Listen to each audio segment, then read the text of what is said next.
Quantic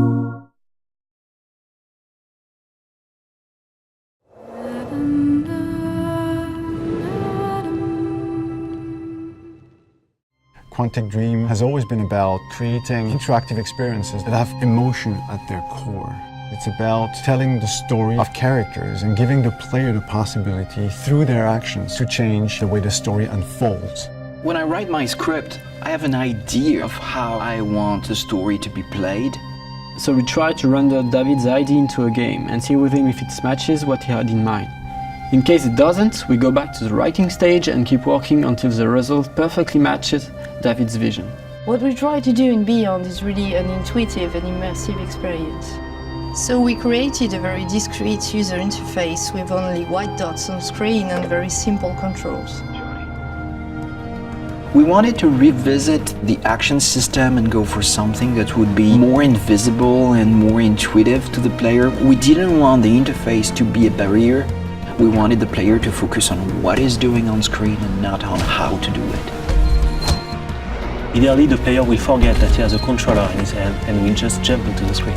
One of the major revolutions in Beyond is the way Jodie Holmes moves. Depending on the context, depending on your emotional state, you see the character of Jodie moving differently, walking differently, looking around differently. And most importantly, to give the player the feeling he's really in control of the character, he can do almost anything he wants to do. She can talk to other people, interact with objects, and also run, jump, shoot, drive a motorcycle, or even ride a horse. What was really challenging also is that the story goes on for 15 years of Jodie's life. When Jodie's a kid, for instance, you can do different things than when she is a teenager or an adult. Giving this much animation to a character, it's really new. It has never been done to that extent, and it really makes the character come alive like never before. We wanted to have these new mechanics with Aiden. I wanted to give this feeling of flying around and going through matter and through worlds. So we started making some research on how ghosts would move or even a fish would swim underwater. We thought that using orbs is an interesting approach. It would give us this physicality that we need to interact with matter.